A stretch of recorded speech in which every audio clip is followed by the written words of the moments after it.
Quer aprender a montar seu negócio online do absoluto zero e começar a ganhar dinheiro através da internet?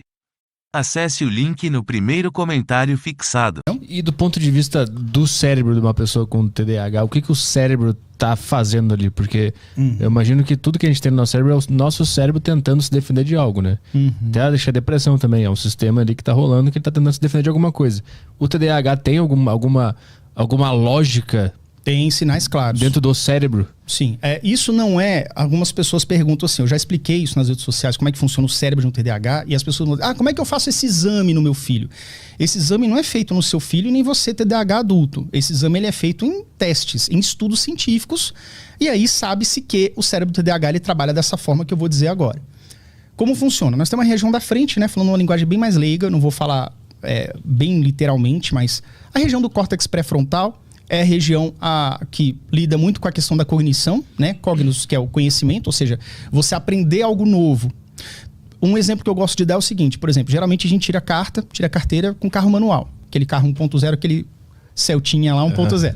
Aí você, anos depois, caraca, comprei um carro automático. Se você nunca andou num carro automático, você vai apanhar pelo menos uns 10 minutos ali. Porra, é D, R, cadê a embreagem? Você vai juntar um conhecimento passado, que fica nessa parte, vamos dizer, anterior, né? Essa parte de... Anterior não, posterior do cérebro. E com o conhecimento que você está vendo agora.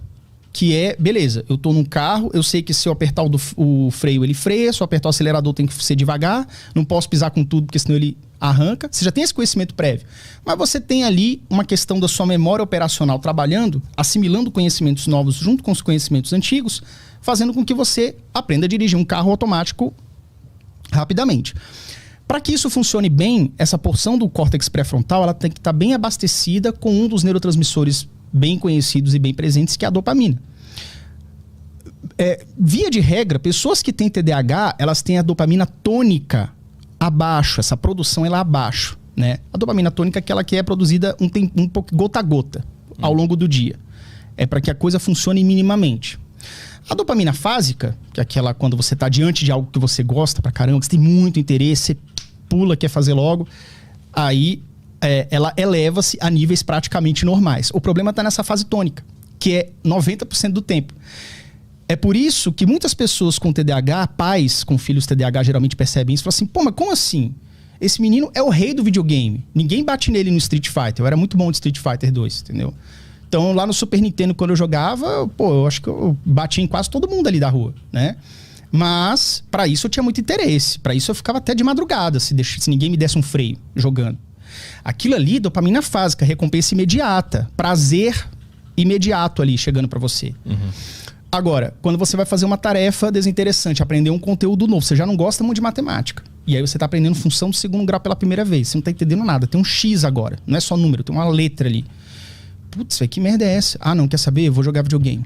Quer saber? Eu vou fazer outra coisa, eu vou abrir o tablet. Mas numa pessoa normal, como é que tá funcionando a dopamina numa atividade desinteressante, tipo aprender matemática? É uma quantidade maior. É por isso que a dopamina tá muito envolvida na questão de você entrar em ação.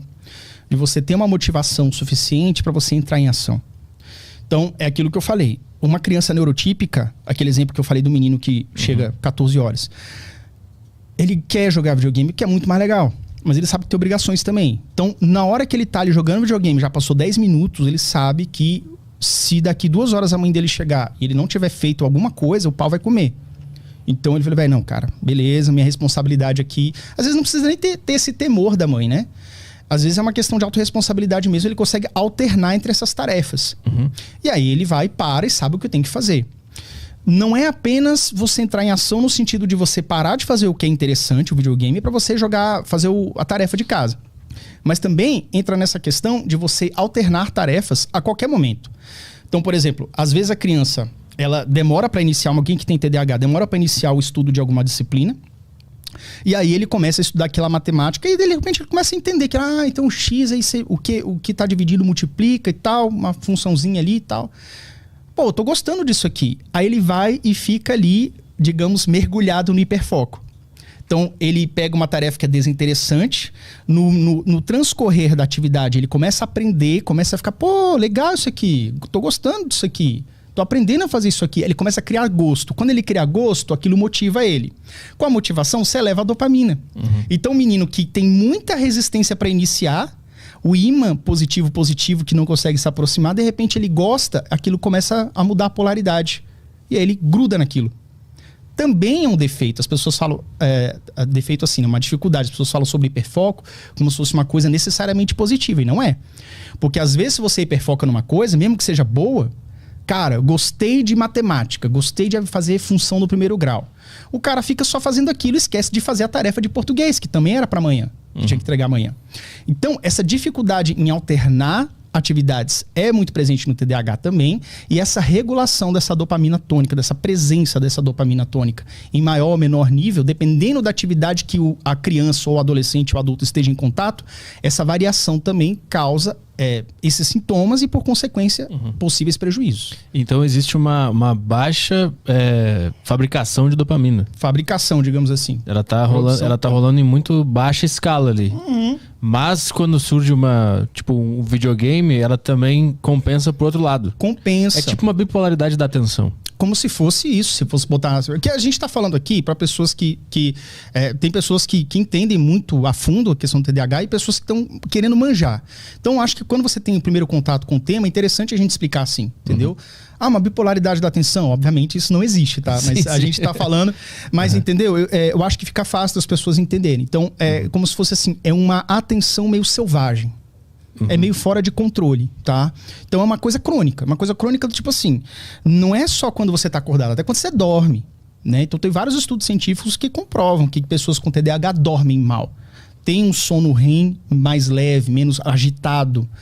Se você filma um menino, ele mexe mais as pernas durante a noite, por exemplo, né? Isso tem vários estudos. Tem um vídeo que eu fiz em 2020 sobre isso, né? Um vídeo relativamente recente.